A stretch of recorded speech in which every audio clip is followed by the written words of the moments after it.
మీరు దీక్ష తీసుకుని 40 రోజులు ఎక్కడో ఊళ్ళోనే భోజనాలు చేశారనుకోండి, మీ పీఠం మాట ఏమిటి? దానికి మహానైవేద్యం ఎవరు పెడతారు?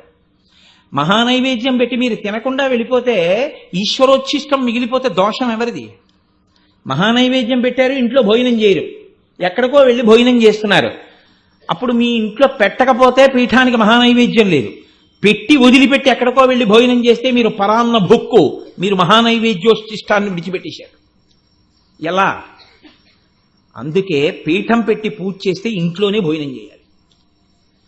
99.9% కూడా ఇంట్లో పీఠానికి మహానైవేద్యం పెట్టుకుని ఇంట్లోనే మహానైవేద్యం ప్రసాదాన్ని తీసుకోవడం సర్వశ్రేయస్కరము.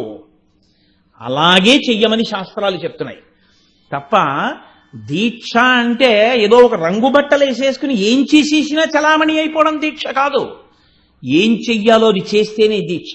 ఎలా చేసినా చలామణి అయిపోతుంది అనుకుంటే చేస్తున్న దోషాలు చూసేవాడు కూడా వాడున్నాడు, వాడు ఇవన్నీ కూడా లెక్క పెట్టుకుంటాడు. నేను అలాగే చెప్తానని తెలిసే నన్ను ఇక్కడ కూర్చోమన్నారు, అలాగే మాట్లాడతాను అది. కాబట్టి భుక్త్వా తినేటప్పుడు అలాగే తినాలి. కాబట్టి పైన వస్త్రం ఉండకూడదు, ఎడం భుజం మీద మాత్రమే ఉత్తరీయం ఉండాలి. ఆచమనయోస్తథా. ఆచమనం అంటే మీరు ఏదైనా ఆచమనం చాలా వాటికి చేస్తారు. నేను అందుకే మీతో మనవి చేస్తున్నది 1కి 10 మార్లు. మీరు మీ ఆచార్యుడితో పంచుకోండి, కలిసి ఉండండి అని నేను అందుకే మనవి చేస్తున్నా. అయ్యప్ప దీక్ష పరిపూర్ణంగా గురువుతో కలిసి ఉండేటటువంటి సంబంధం. ప్రతి క్షణం గురువుగారి దగ్గర తెలుసుకుంటూ ఉండాలి. ఆచమనం చేస్తే ఇష్టం వచ్చినట్టు ఆచమనం చేయకూడదు. ఆచమనం అంటే చాలామంది ఏమనుకుంటారంటే 3 మాటలు నీళ్లుచ్చుకోవడం అనుకుంటారు, తప్పు. ఇలా పెట్టి అమృత మార్గాన్ని ఏర్పాటు చేసుకోవాలి. ఈ వేలు చివర వెళ్ళి ఈ వేలు మొదట్లోకి తగిలి ఈ వేలు ముగియాలి. మూస్తే దీన్ని గోకర్ణము అమృత మార్గము అంటారు, ఇక్కడ ఏర్పడిన దాన్ని.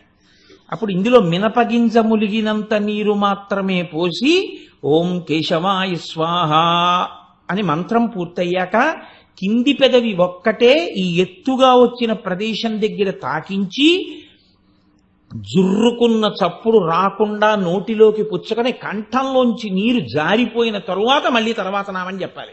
నారాయణాయ స్వాహ, మాధవాయ స్వాహ. ఇప్పుడు మీ చెయ్యి ఉచ్ఛిష్టం, నీళ్లు తాగారు, ఈశ్వరార్చనకి యోగ్యం కాదు, చేయి కడుక్కోవాలి. ఇప్పుడు మిగిలిన నామములు చెప్పేటప్పుడు మిమ్మల్ని ఉత్తినే కూర్చోమని కాదు. ఈ మోచెయ్యి ఇక్కడ ఈ తొడభాగం కలిసేటటువంటి సంధిని దాటి బయటకుండి ఆచమనం చేయకూడదు, ఈ లోపల కుండి తీసుకోవాలి ఆచమనం. ఇంకా మాట్లాడితే గొంతు కూర్చుని తీసుకుంటారు పెద్దలు. ఇలా తీసుకుని ఆ తర్వాత ఒక్కొక్క నామానికి కళ్ళు తుడుచుకోవాలి. ముక్కు, పెదవుల కింద, చెవులు, భుజములు, హృదయము, నాభి, 2 పాదములు ముట్టుకుని కడుక్కోవాలి. అది ఆచమనం. అలా చేస్తేనే ఆచమనం. అంతేగాని 3 మాటలు నీళ్లుచ్చుకుంటే ఆచమనం కాదు. నేను అందుకే మీకు మనవి చేస్తున్నది. నేను కేవలం విధానం చెప్పాను. అసలు ఆ ఆచమనం యొక్క గొప్పతనం ఏమిటో మీకు తెలియాలంటే ఒకరోజు సరిపోతుందా? మీరు మీ గురువు గారితో కూర్చోండి, చక్కగాను కూర్చుంటే వారు నేర్పుతారు మీకు. దండపాణి గురుస్వామి పొంగిపోయి నేర్పారు ఎంతో మందికి. అసలు ఆచమనం ఇలా చెయ్యాలి నాయన అని నేర్పుతారు గురువు గారు. నేను హైదరాబాద్ వెడితే ఒకసారి నా దగ్గరికి ఒక పిల్లాడు వచ్చాడు.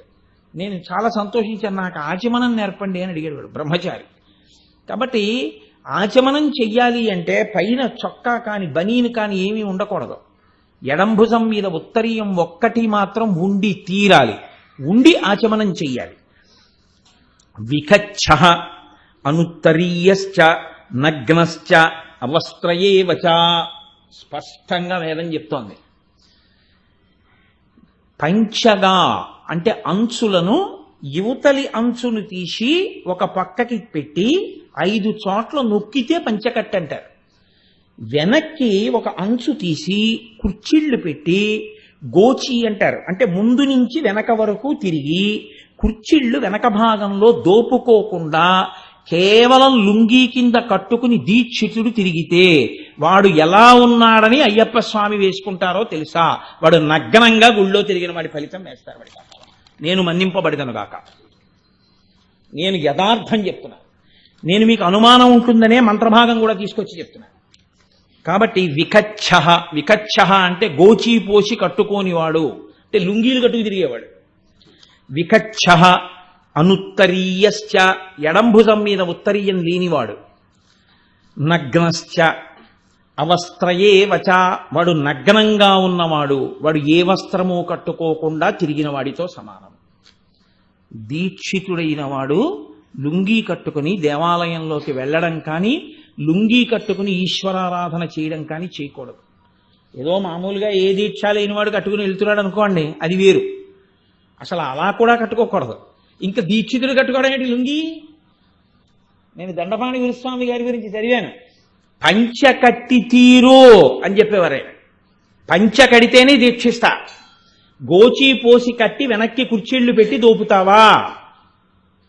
అయ్యా నాకు అయ్యప్ప స్వామి దీక్ష చేయాలని పంచ కట్టుకోవడం రాదు, నేర్పాలంతే గురువు గారు, నేర్పి దీక్ష ఇవ్వాలి. లుంగీ కట్టుకు తిరగడం ఏంటండి? లుంగీ కట్టుకు తిరగడం లేదు వేదంలో. కాబట్టి వికచ్చ అనుత్తరీయశ్చ నగ్నశ్చ అవస్త్రయే వచ శ్రౌతం స్మార్తం తథా కర్మన నగ్నశ్చింతయేదితి. తీర్పు చెప్తోంది వేదం.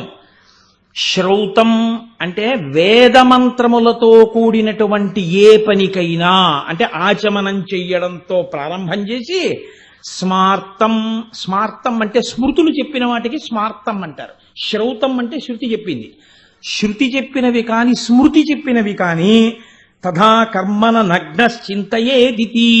బట్టలు కట్టుకోకుండా గుడలిప్పు కూర్చున్న వాడితో ఆచమనం ఏమిటి, పూజలు చేయించడం ఏమిటి? మహాదోషం. కాబట్టి అసలు వాడిని పూజలోకి తీసుకోకూడదు, వాడిని కూర్చోపెట్టకూడదు. నగ్నో మలినవస్త్ర స్యాత్, దుర్వాసన వచ్చేటట్టుగా, బట్ట వాసన వచ్చేటట్టుగా ఉన్నటువంటి బట్ట కట్టుకుని ఈశ్వరుడి యొక్క ఆరాధన చెయ్యకూడదు.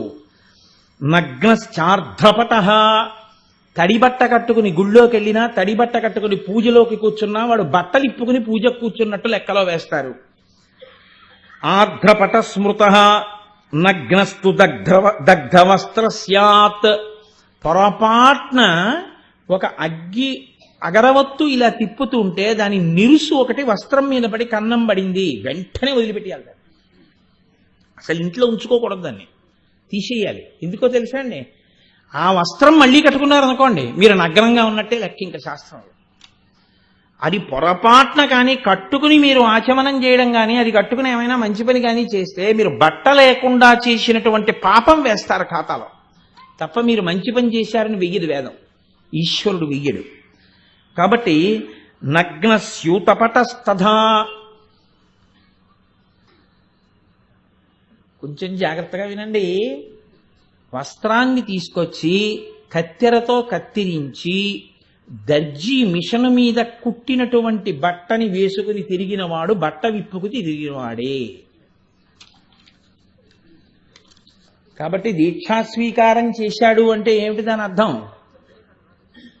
ఒక్క కార్యాలయానికి వెళ్ళడం అలాంటి వాటికి మినహాయింపు ఏమో కొంతవరకు మీరు ఈశ్వరుణ్ణి క్షమార్పణ కోరుకుని చేయవలసి ఉంటుంది మీ గురువుగారి అనుమతితో, తప్ప దేవాలయాల్లోకి, భోజనశాలల్లోకి, పూజా మంటపాల దగ్గరికి చొక్కాలు వేసుకు తిరగమని వేదంలో లేదు. చొక్కా వేసుకుని లోపలికి వెడితే, చొక్కా వేసుకుని ఈశ్వర కార్యం చేస్తే, ప్రత్యేకించి దీక్షితుడు వాడు నగ్నంగా చేయడానికి సిద్ధపడిన వాడని లెక్క.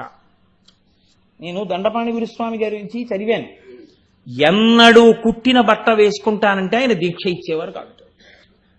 కుట్టిన బట్ట వేసుకోకుండా ఉంటావా 41 రోజులు? ఉంటానండి, వాళ్ళకే ఇచ్చేవారు ఆయన దీక్ష. కాబట్టి దీక్షితులు కుట్టిన బట్టలు వేసుకోకూడదు ఏ కార్యాలయం వరకు, అంతే. ఈశ్వర కార్యం దగ్గరికి వెడుతున్నారు, ఆచమనం, భోజనం, పూజ, ఈశ్వర సంబంధమైన పూజలో వస్తువులు ముట్టుకోవడం, ఏం చేసినా ఇవి తీసేసి ఉత్తరీయం కింద వేసేసుకోవాలి, ఎడంభుజం మీదకి తిప్పేసేయాలి, తిప్పి వేసుకోవాలి. కాబట్టి సదశం, దీక్షితుడు కాదు ఎవరైనా సరే వస్త్రం కట్టుకుంటే అంచులేని బట్ట కట్టరాదు. ప్యాంట్ వేసుకున్నవాడికి అంచు ఎక్కడి నుంచి వస్తుంది? అంచు ప్రశ్న ఎక్కడుంది? ఉత్తర క్షణం దీక్షాభంగమే ఇది. అది దీక్షలో ఉన్నట్టు లెక్క కాదు, వాడు దీక్షని విసర్జించిన వాడితో సమానం, లేదా ఘోరమైనటువంటి దోషం. నీకు ఇవన్నీ చేసే ఓపిక లేదు, నిన్నెవరు చేయమన్నారు? నీకు చేద్దామనుంది, చేస్తానంటేనే చెయ్యి. చెయ్యలేను, చెయ్యవద్దు. నీకు చొక్కా విప్పి బనీని విప్పి నువ్వు పల్లకి పట్టావు ఈశ్వరుడిది, స్వామివారి జ్వాలాతోరణం కింద నుంచి తిరిగితే మానేసేయి, కింద నుంచి మామూలుగా తిరుగు. నీకు ఈశ్వరుడి కన్నా ఈ దిక్కుమాల శరీరం ఏం కాదు. ఒకనాడు తీసుకెళ్లి అగ్నిహోత్రం మీద పెడితే ఈ పైదంతా కాలిపోతుంది. కాళ్ళు తీసుకెళ్లి కాల్చేసేటప్పుడు శవాన్ని కిందకి పెడతారు. ఎందుకనంటే ముందు తల పగిలిపోవాలి, బ్రహ్మస్థానం పగిలిపోతే తప్ప వచ్చిన వాళ్ళు వెళ్ళరు స్నానం చేసి. అందులో తల బాగా కాలిపోవడానికి వీలుగా పెడతారు, చితి మీద పెట్టి కాళ్ళు బయటికి పెడతారు. బ్రహ్మస్థానం పగిలిపోతుంది, ఈ కాళ్ళు మాత్రం ఉండిపోతాయి. కాళ్ళు కనపడుతుంటే ఇంకా కాలుతూ ఉండడం వల్ల ఈ పైనంతా కాలిపోతుండడంలో అరికాళ్ళల్లోంచి నీళ్లు ఉబుకుతుంటాయి. ఆఖరిని ఏం చేస్తారో తెలుసా అండి? ఇక్కడ వరకు కాలిపోయింది కదా, ఈ కాళ్ళు తిప్పి ఇలా వెనక్కి పడేస్తారు, కర్ర ముక్కలు పడ్డట్టు పడిపోతాయి అంతే. ఇక్కడ వరకు కాలిపోయింది కదా, వెనక్కి మడవక్కర్లేదు, ఎత్తి కర్రతో అలా పడేస్తారు. పడేశారంటే ఇంచుమించు శరీరం అంతా దగ్ధమైపోయిందని గుర్తు. ఆఖరణ కాళ్ళు పడేస్తారు లోపలికి. ఆపాటి దానికి, ఆపాటి శరీరానికి, ఆపాటి దేహానికి దేనికి విర్రెక్కిపోతున్నావు? ఈశ్వరుడి దగ్గరికి అక్క అయిపోవడానికి. అంత తాపత్రయం ఉన్నవాడికి నీకు ఈశ్వరుడి గురించి ఏమర్థం అవుతుంది అనుకుంటున్నావు అసలు? ఇంకా నువ్వు భగవంతుడి పల్లకి ఏం పట్టగలవు? చొక్కా విప్పి. నువ్వు ఈశ్వరుడి దగ్గర ఏం నిలబడతావు? చొక్కా విప్పి. అంత శరీరం వ్యామోహం ఉన్నవాడికి దీక్ష ఎందుకు? ఇవి విసర్జించగలిగితే, అలా నిలబడగలిగితే వాడు 18 మెట్లు ఎక్కడానికి అర్హుడు. 41 రోజులు శరీరం మీద వ్యామోహం వదలగలిగితే వేసుకున్న నల్లబట్టకు అర్థం. నల్లబట్ట ఒక్కటి కట్టి లోపలవన్నీ ఏమీ వదలం, దానికి ఏం వదిలేవని నువ్వు దీక్షితుడివన్నీ నిన్ను పిలవను. శాస్త్రం అంగీకరించద్దు. కాబట్టి సదశం అంచు ఉండి తీరాలి వస్త్రానికి. అందున ప్రత్యేకించి దీక్షితులు చాలా జాగ్రత్తగా కట్టుకోవాలి. అంచు ఉన్న బట్ట మాత్రమే కట్టాలి.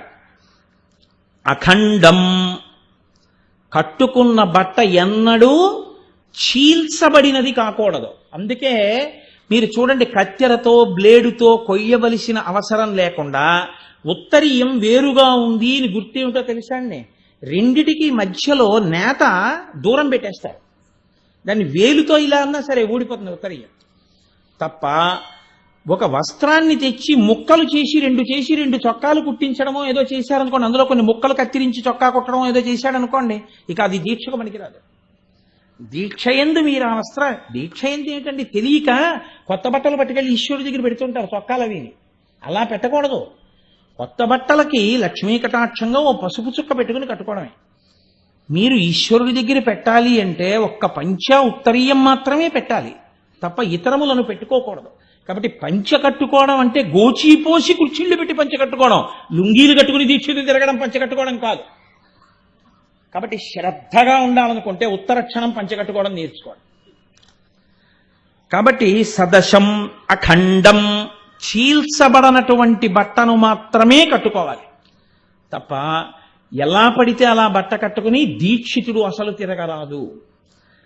సరే, ఇంకా నేను ఇంతకన్నా చెప్పాను అనుకోండి, ఇతర విషయాలు ఏమైనా స్పృశిస్తే మీరందరూ కొంచెం బాధపడే అవకాశం ఉంటుంది. కాబట్టి నేను స్పృశించను. ఇంకా నేను మీతో మనవి చేసే విషయాన్ని ఒక్కటి బాగా జ్ఞాపకం పెట్టుకోండి.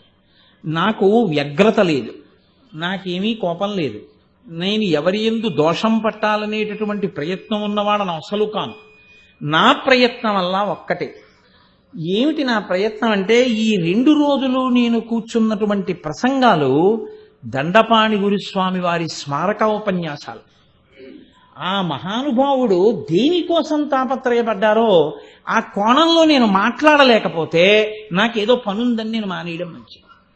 నేను మాట్లాడాలనుకుంటే ఆయన హృదయానికి తగినట్టే నేను ఉన్నది ఉన్నట్టు మాట్లాడితేనే నేను ఇక్కడ కూర్చోవడానికి ఒప్పుకోవాలి కదండి. అందుకని వినా నాకు మార్గం లేదు, ఉన్నదున్నట్టు చెప్పడమే నాకు మార్గం.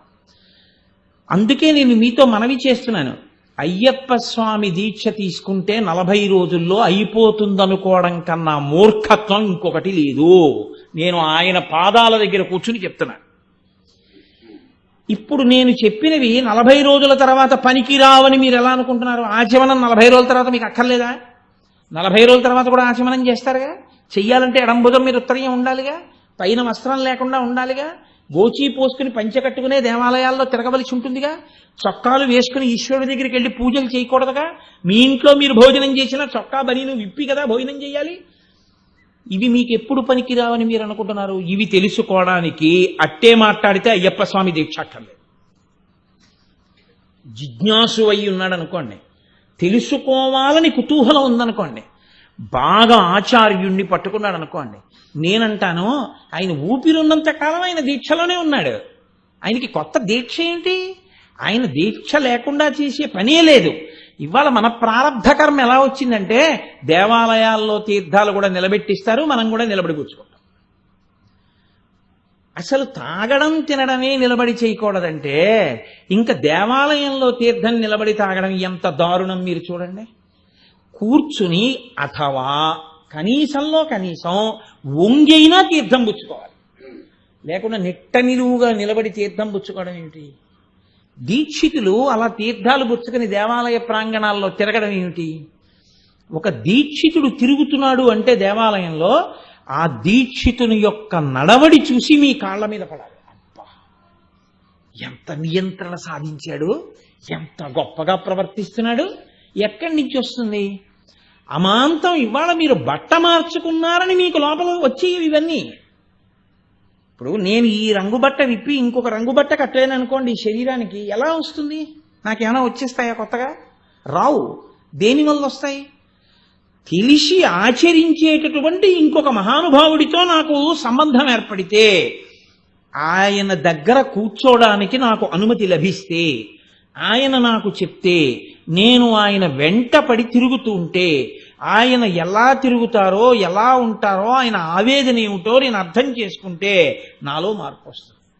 40 రోజులు గురువు గారితో కలిసి ఉండేటటువంటి అవకాశానికి అయ్యప్ప దీక్ష.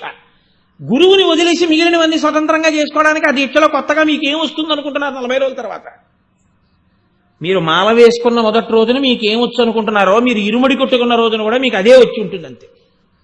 కాదని మీరేమైనా అనగలరా? మీరు మహా అయితే ఏమనుకుంటారంటే 40 రోజులు నేను పూజ చేశాను అనుకుంటారు. నేనంటాను 40 రోజులు మీరు చేసిన దీక్షాభంగాలు చాలా ఉన్నా, పాపం కూడా మీ ఖాతాలో ఉందంట. కాబట్టి కేవలం దీక్ష చేసేసాను కాదు, గురువు గారితో కలిసి ఉండి గురువు గారి దగ్గర నేను ఎన్ని నేర్చుకున్నాను, ఎన్నిటిని నేను మార్చుకున్నాను, ఎన్ని మెట్లు ఎక్కగలుగుతున్నాను, దీని మీద ఎక్కువ ఆ సాధన పెట్టుకోవాలి. అందుకే అయ్యప్ప స్వామి దీక్షకి సంబంధించినంత వరకు గురువు గారితో ఒక 3 సత్యం 3 పర్యాయములు వెళ్ళి వచ్చాడు అంటే ఆయనకి చాలా విషయాలు తెలిసి ఉంటాయి. కాబట్టి 3 మాటలు వెళ్ళొచ్చిన వాళ్ళులా ఉంది. మళ్ళీ ఆ ఇరుముడి ఎత్తడానికి అర్హతను పొంది ఉంటారు కదండి. 4 మాటలు వెళ్ళొస్తే చతుర్విధ పురుషార్థ సమన్వయము కనుక ఆయన ఇరుముడి ఎత్తడానికి గురు పదవి ఎందు నిలబడడానికి ఆయన అర్హతని కృప చేస్తారు. కేవలం అంకెని మీరు అనుకోకండి. 4 మాటలేదో వెళ్ళి 4 మాటలేదో వచ్చేస్తే మాల వేసుకున్నప్పుడు ఎలా ఉన్నాడో ఇరుముడి కట్టుకున్నప్పుడు అలాగే ఉన్నవాడికి గురు పదవి వస్తుందని మీరు ఎలా అనుకున్నారు? మీరు ఇంకోళ్ళకి ఎలా చెప్తారు? అది వెలగని దీపం అది ఇంకో దీపాన్ని ఏం వెలిగిస్తుంది? యువతల ప్రమిదలో దీపం వెలుగుతోంది, ఇంకో ప్రమిదలో ఉన్న దీపాన్ని వెలిగిస్తుంది. అసలు ఆ ప్రమిదలో ఉన్న దీపానికే వెలుగు లేదు, ఆ ప్రమిద ఇంకో ప్రమిదని ఏం వెలిగిస్తుంది? అది వెలిగించలేదు. వెలిగించగలగాలంటే గురువుగారితో కలిసి తిరిగి ఉండాలి. 7 కొడుకులు తన కడుపున పుట్టిన 6 గురు పదవి ఇవ్వలేదు దండపాణి గురుస్వామి. బహుశః ఆ స్థాయిలో నిలబడగలిగిన ప్రజ్ఞ ఉంది అనుకున్న ఒక్కరికి ఆయన ఇచ్చారు. అంటే ఆయన ఎంత స్వార్థం లేకుండా సమాజ ప్రయోజనమునందు ఎంత కఠోర చిత్తంతో ఉన్నారో మీరు చూడండి. కాబట్టి నేను మీకు మనవి చేసేది ఒకటే, నేను ఏ వ్యగ్రత నాకు లేదు. నేను మీకు మనవి చేసేది, దీక్ష అంటే మీ సొంతంగా ఒకసారి మాల వేసుకుని మీరు చేసేసుకునేది అన్న భావాన్ని ఉత్తర క్షణం మీరు విడిచిపెట్టి మీ గురువు గారి పాదాలు మీరు పట్టుకుని విసిగించకండి గురువుగారు. అస్తమానం గురువుగారు నేను వస్తాను చెప్పు అంటే ఎంతమందికి గురువు చెప్తారు? దీక్షితుల యొక్క ఉత్సాహం ఎలా ఉండాలంటే, గురువుగారు మేమందరం కూర్చుంటాం, మీరు మాకు ఆచమనం ఎలా చెయ్యాలో చెప్పండి. ప్రతిరోజు సాయంకాలం కూర్చోమంటారా, పొద్దున్న కూర్చోమంటారా, ఎప్పుడు కూర్చోమంటారు? ఓ 30 నిమిషాలు కూర్చుందాం. ప్రతిరోజు స్నానం ఎలా చేయాలో చెప్పండి, ఆచమనం ఎలా చేయాలో చెప్పండి, ఎలా లేవాలో చెప్పండి, ఎలా పడుకోవాలో చెప్పండి, మాకు ఇవి నేర్పండి. మీకు ఎందుకు నేర్పరు మీ గురువులని మీరు అనుకుంటున్నారు? నిజంగా మీ గురువులకు అలా నేర్పే ఉద్దేశ్యం మీకు లేకపోతే ఇవాళ అంత తాపత్రయపడి నాలాంటి ఒక పట్టాన దొరికి వస్తానని ఒప్పుకోనటువంటి వ్యక్తిని వెంబడించి పట్టుకుని తీసుకొచ్చి కూర్చోబెట్టి చెప్పించాలని ఎందుకు తాపత్రయపడతారు? అంటే వాళ్ళకి ఉపకారం చెయ్యాలని చాలా తాపత్రయం ఉంది. అందుకోలేకపోతే అది మీ దోషమని నేను చెప్పవలసి. మీరు ఎంతమంది మాల వేసుకున్నారో వాళ్ళందరూ కలిసి అడగాలి, గురువుగారు మాకు మీరు కృప చెయ్యండి. మీరు ఇది అది అని కూడా అడగండి, వాళ్ళకి తెలిసి ఏం చెప్పాలో చక్కగా కూర్చోపెట్టి చెప్తారు. గురువుగారు చెప్పడానికి గురువుగారు పెద్ద శ్లోకాలు పద్యాలు దండకాలు వచ్చేసిన వాడేం అవక్కర్లేదు. ఆయనకి తెలుసు, విషయాలు నియమాలు అన్నీ తెలుసు. మీరు వినడానికి కూర్చోండి, ఆయన మీకు చక్కగా ఒక్కొక్క నియమం ప్రతిరోజు 30 నిమిషాలు అయ్యప్ప స్వామి దేవాలయ ప్రాంగణంలో లోపలికి వచ్చి కూర్చుని ప్రతిరోజు ఇన్ని గంటలకి దర్శనం చేసుకుని కూర్చుని వినడం నేర్చుకుంటాం అని నేర్చుకున్నారనుకోండి, 40 రోజులలో మీకు గురువు గారితో కలిసి తిరగడంలో మీకు ఎన్ని కొత్త విషయాలు వస్తాయో, గురువు గారిని సేవించే భాగ్యం ఉంటుంది. గురువుగారు అలా వెళుతుంటే ఆయన సంచి పట్టుకోవచ్చు, గురువుగారు ఒక కారెక్కుతుంటే ఓ డోర్ తీసి పట్టుకోవచ్చు. గురువుగారి శరీరం ఖేదపడకుండా చేసేదే గురు శుశ్రూష. చక్కగా గురువుగారి శుశ్రూష చేసుకోవచ్చు. ఇవి ఏవీ లేకుండా కేవలం మాల వేసుకుని ఏదో చిన్న కాగితం పట్టుకుని అది వేద విహితమో వేదరహితమో ఏమీ తెలియకుండా ఇవి చేసేస్తే చాలు అనుకుని ఒక్కటి కర్మాచరణం కింద చేసేస్తుంటే అది గొప్ప అభ్యున్నతిని కల్పించేస్తుంది, మీకు ఏదో మనసు మీద గొప్ప ప్రభావం చూపించేస్తుంది, కొత్తగా విషయాలు మీకు భాషించేస్తాయని ఎలా అనుకుంటున్నారు? ఏమో ఎక్కడో ఏ మహానుభావుడికో ఒక్కడికి అయ్యప్ప కృపచేత అలా భాషించవచ్చు కాక, అది అందరికీ సంభవం కాదుగా. ఆ అయ్యప్పేగా గురుస్వరూపంలో భూమి మీద తిరుగుతున్నారు. ఆయన పాదములు పట్టుకుని చక్కగా ఆయన దగ్గర నేర్చుకునే ప్రయత్నం చెయ్యండి. మీరు చేసే దీక్ష ఎంత ఉజ్వలంగా ఉంటుందో, మీకు ఎంత ఆనందంగా ఉంటుందో, ఎంత సంతోషంగా ఉంటుందో.